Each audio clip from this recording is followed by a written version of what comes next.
Number 6, educate your organization on basic lean principles. So lots of times you would see consultants come in and then they'll do a focused project to improve a particular performance metric. One thing that really does help to transcend from being in one level in an organization to become a top tier organization is when you actually imbibe the knowledge within the teams. So basic principles like waste identification. We have different types of waste. Make sure that people know in your organization that overprocessing, rework, defects and transportation are actually forms of waste. Let them understand also that there is something called common cause variation and special cause variation. And what you really want to do is that we want to reduce the amount of variation we have to reduce the volume of defects that we have. And we will monitor this by simple things like statistical process controls and things like that. Basic, simple Lean Six Sigma principles. What that will do is this. When they have the team hurdles or the comm cells or team hubs as people call it, as I said earlier, they would identify that that particular step in the process was not adequate to actually meet the customer, or they will identify that that was a potential waste within the process that they didn't necessarily need to go through. So what happens? They're actually leaning out the process just by working every single day, but you cannot identify what you do not know. So it's absolutely important that you educate not just management, not just middle management, not just the leaders, but also the staff, especially the staff, the people that actually do the work, that are close to the customers, the people that actually pick up the phones. Those are the people that actually need to understand basic things around Lean Six Sigma.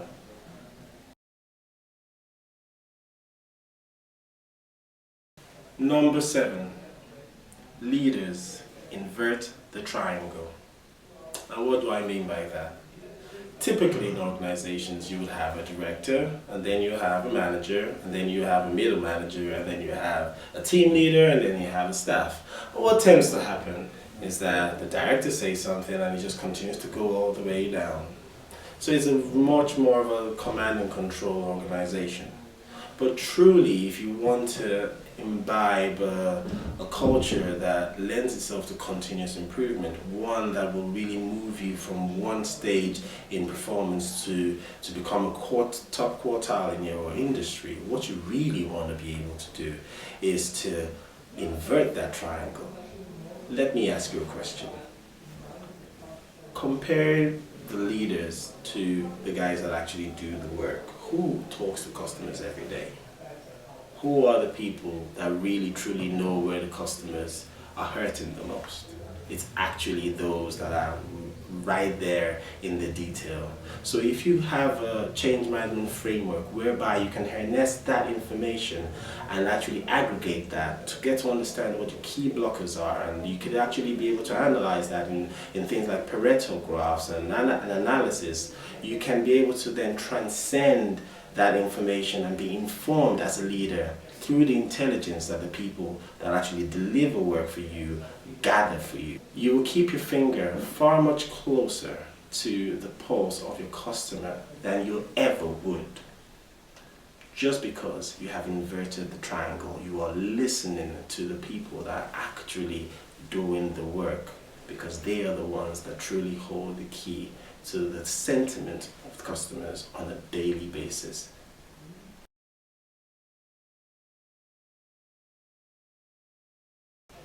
Number 8, empower local decision making. Don't be bureaucratic. Be agile. Be nimble. Organizations that have moved and grown their market share are those that are absolutely in tune with their customers and have such a nimble organization and governance structure that is able to respond to the moving sentiment of their customers in quick time, not in months and in years. Because by that time, your competitors have already moved way beyond you. Imagine you work for the RAC or you work for the AA, and you are called out on a rainy day to go and rescue a pregnant lady who is actually in the rain and her car has broken down on the motorway. On your way there, the call agent tells you that it's her birthday, she's having an absolutely bad day, and she's absolutely emotional and in tears. And on your way there, you buy a bunch of flowers and a little birthday card, just quickly from the local store, that says, "Happy birthday, hope your day gets better." Now, you go there and she is already now, very emotional and crying to that engineer. But the engineer hands a bunch of flowers and gives a card and says, "I heard it's your birthday, I hope you feel better."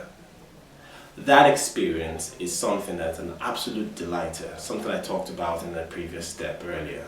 And also what you have done is that you have empowered that employee to be able to do something that represents your brand so well to a customer.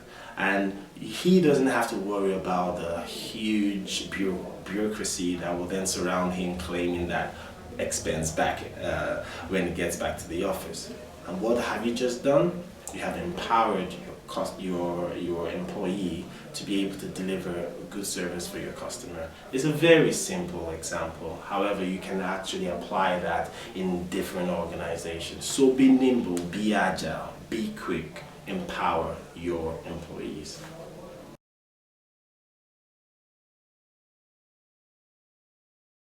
Number 9, align your internal performance targets and create a continuous improvement culture. Now I'll talk about this separately. Number 1, align your internal performance targets. Now, if you think about this, if you have two parts of the organization that all work symbiotically and they all report to the same person and they all have the same goal and the same vision, but you have then split their performance targets, one focusing on efficiency, the other focusing purely on customer experience, and they don't necessarily always lend themselves to exactly the same types of behaviors. So what you have just done is that you have just created tension between two parts of the organization.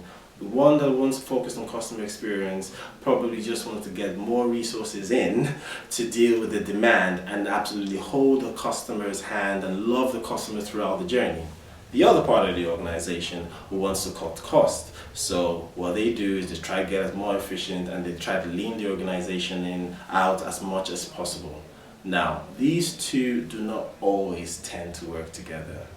So what you want to do is that you need to understand exactly what your vision is. Remember, it's all about the vision, and then you need to get what absolutely is important to creating that vision and actually translating that into key performance indicators in different parts of the organization.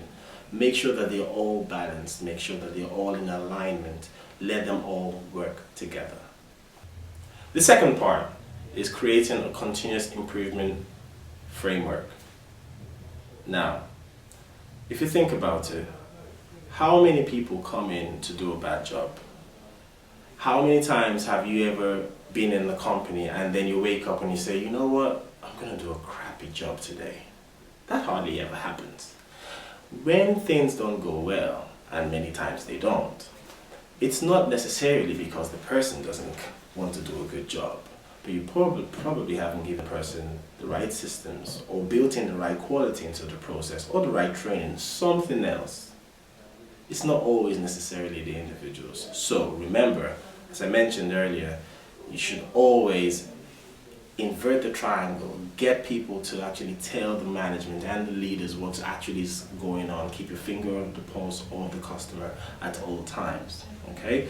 And remember also that when you create that continuous improvement structure, it's one that is not easily done, and it's one that would have to grow and it will have to mature.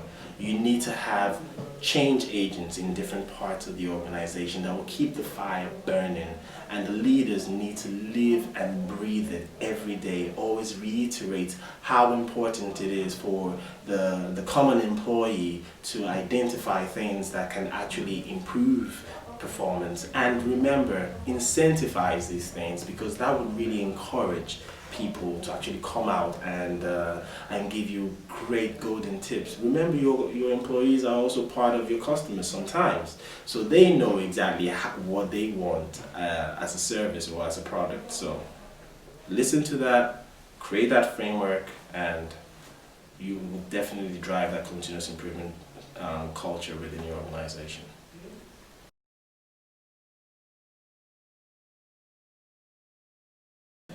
And finally, number 10, standardize, don't panic.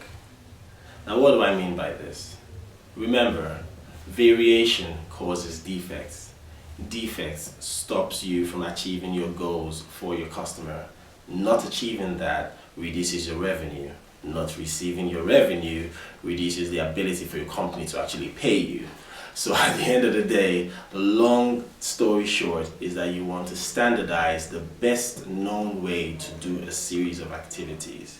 And if you then improve that, you then have another standard operating procedure whereby you have improved that activity, and then you have standardized it again. So everyone is doing exactly the same activity in exactly the same way. Now, when you do that, you then lend yourself to far much more stability. Customers get to recognize exactly what they expect from you, and change is done in a far much more controlled manner. So again, remember we're talking about basic lean principles and basic Six Sigma principles that you should teach your organization in the previous point. Statistical process controls would always tell you that you should just stay within the standard variation, because standard variation will just purely be your common cause variation. So do not panic when things move negatively and positively within a certain control criteria.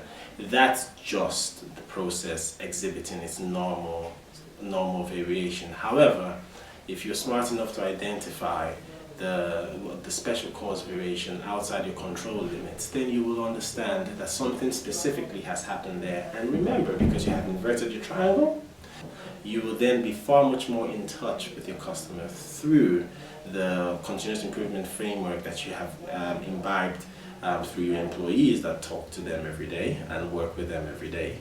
So, make your improvements, engage with your team, make sure that vision is infectious, let them all know exactly what it is, and make sure you standardize the improvements that you have made and continue to improve, create that culture. Do not panic when things go wrong. Have a structured approach to problem solving. You really will see a huge step change in performance, and you would have done that specifically through effective change management methodologies.